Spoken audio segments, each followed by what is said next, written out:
If I told you that there were one activity that would make you a better communicator, one activity that would make you a better thinker, one activity that would make you a better Toastmaster, would you want to know what it was? Oh, yeah, yes. Wouldn't we all?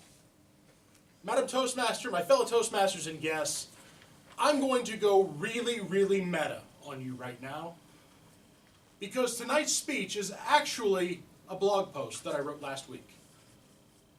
I believe that all Toastmasters should blog, and I'm going to tell you exactly why in the series of 5 to 7 minutes.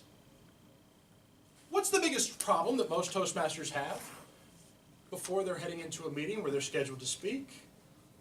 Liz, any thoughts? Feedback already, wanting to know if it's the right topic. Wanting to know if it's the right topic. How do you know? What do you think, Gail? Nerves. Nerves. Trying to settle your nerves. From where I stand, my biggest problem as a Toastmaster, whenever I give a speech anywhere, is finding the topic. What am I going to talk about? That's the first area where blogging will come in handy. What writing does more than anything else is force crystallized thought. Writing will crystallize your thinking faster than anything else that you can do.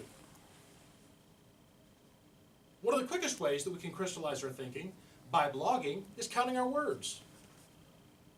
How many times have you been to a Toastmasters meeting and watched somebody miss 4 opportunities to wrap up? They just kept going and going and going. Then they would say, in conclusion, and they'd keep going and going and going. That's someone who needs crystallized thinking. They haven't thought enough about what they're going to say that they can say it in the most concise manner. Blogging can help. Especially if you use a really good blogging software like WordPress or like LiveWriter for Microsoft Windows, because it will count your words as you go. Just a little hint, if you're going to start blogging, 500 words, that's the maximum that you really need. 500 words is the perfect length for a blog post, especially in an attention span that only lasts about 160 characters anymore. Writing will crystallize our thinking, and it starts with a blog. The second area that I think that will really make a big improvement for all Toastmasters is the fact that it builds your reservoir of knowledge. If you're going to commit to writing a blog at least once a week, that means you're going to have to read and research and build some knowledge within yourself. It's going to stretch you in ways that just showing up to a Toastmasters meeting won't. I know that when I first joined Toastmasters, one of the struggles that I had was I only really wanted to talk about cows. Now that's really funny standing in Columbus, but on the western side of the state, everybody knows what a heifer is. And everybody's been covered in cow manure at least once. These are things that a farm kid think about. It's all I ever wanted to talk about. Eventually, one of my older Toastmasters pulled me aside and said, "Son, if you give me one more speech about cows, I'm going to lose it. You've got to branch out. You've got to think of something else." I had never given it any thought. How did I get better? Where did I learn? I started to think about other things that I could write about. Writing forced me to step out of my comfort zone, to research new topics, which led to building a reservoir of knowledge that I can use every time I get up to speak. And when is that most handy? Oh, maybe the middle part of the meeting, when you don't know what the question's going to be, but you have to walk from the back of the room and answer it by the time you get up here. Knowing a little bit about a lot of things is a clever skill to have as a Toastmaster. Blogging builds your knowledge power. It builds your reservoir of knowledge. But the last thing that I think is really, really important for a Toastmaster is blogging can help you build an audience. One of the challenges that most of us have, we don't get in front of people outside of the Toastmasters room. If we really want to be serious about becoming a speaker, and I'm not just talking about a professional speaker, I'm talking about anybody who's serious about serious communication, you need to build an audience.